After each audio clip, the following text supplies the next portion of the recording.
Assalamualaikum warahmatullahi wabarakatuh. My name is Fahdina Qanitah, and I am from the class of Instructional Design and Strategy of English Teaching, A3. My ID number is 2110117120010, and this video is on the purpose of fulfilling the assignment from my lecturer to find and comprehend an article about design and strategy. So, I chose an article from Diah, Nurcahyani and Bahrani under the title Teaching Strategy of Intensive English Course at Language Center of IAIN, Samarinda. So, welcome to the first part, which is background. So, the background will be divided into two parts again. The first one is about how is the condition of EFL learners in Indonesia. The first, it's not all of the students, not all the EFL learners who are lacking of confidence, but on the article is written that majority, like most of EFL students or EFL learners are lacking the confidence and bravery. And also, some of them are still being shy in demonstrating, in communicating, in showing their English in spoken. Moreover, they are the English student department. So, this phenomena indicate that the teaching of English in Indonesia hasn't succeeded yet. Yeah. Okay, let's get into the second point of the background is the expectation. An expectation. How is the EFL teachers towards this condition? On the first thing is about the students, and the second one is about the teachers. How should the teacher, as the EFL teacher itself in Indonesia? On the article said that the teachers are required to understand the various models of the effective learning that can guide the students optimally by knowing the methodology and the strategies. Continuing the article, let's welcome to the findings, the strategy and its design.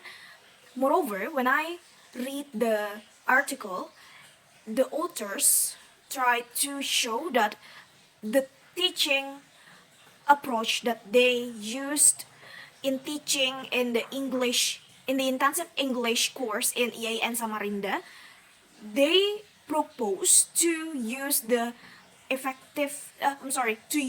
CLT, communicative learning teaching. But however, they wrote on the findings and also on the abstract that the design and strategy, the number 3 that they wrote is the method used by teacher in teaching English were grammar translation method. Grammar translation method, what comes into my mind is the learning process which is static.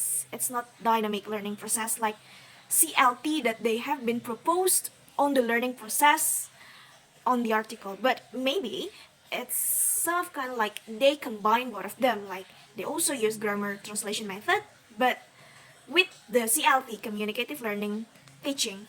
But before that, let me clarify what are the design and what the design are and what the strategies are that they use in the intensive English course in IAIN Samarinda itself. The first one is the lecturer prepared the lesson plan, or as we know, like the modul ajar, or in English, teaching module, before teaching English itself. They said that lesson plan or teaching module has an important role to improving the quality of education, to make the evaluation for the further teaching process, I think, something like that. And the second one is, in giving materials, the lecturer wasn't only use textbook, but also using article and internet.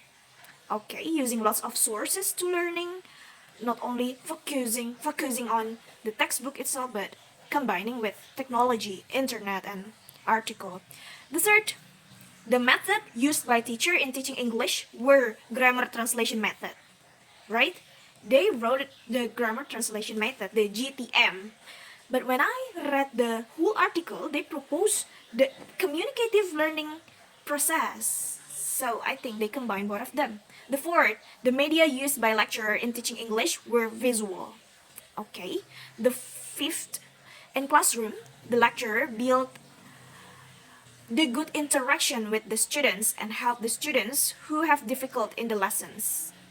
I think it's basic one, but it's a little bit sounds like CLT. Like they use in the classroom, they build the good interaction, right? It's not only grammar translation method, but requiring the student to communicate, to demonstrate the English itself by interaction, maybe between students and students or teacher and the students. The sixth, the lecturer used oral and written tests and also their own assessment to student every 2 weeks. Oh, it is like the characteristic of intensive English course of IAIN Samarinda. There is an assessment in every 2 weeks. And also they use oral and written tests. The last but not least, the lecturer gave reinforcement to the students in the last of lesson by giving motivation to always improve studying in English and ask the student that still who still not understand about the lesson to consult with the lecturer and ask the student to review again the material that has been learned at home. It is like giving space to the learners which materials that hasn't been cleared yet, so that the teachers or the lecturers can re-explain it again, because it is like intensive English course. So the learners have rights to ask the explanation again and again. And also, of course, the teachers like positify every milestones that the learners has reached. It is like maybe it's good to always give motivation, but it's not always that good if we over give the motivation itself, because the students, moreover, the context of this article is to the college student. So to make sure that the learners know where their fault is better to fix themselves, not giving them lots of motivation, but it's good to make sure that they are still on track of learning. I think that's all from me about the article from Nurcahyani and Bahrani.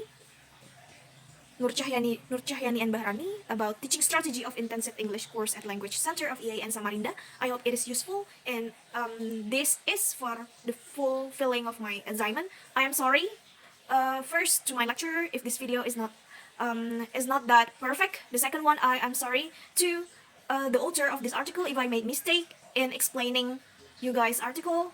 And thank you for listening until the end. The last I say, Assalamualaikum warahmatullahi wabarakatuh.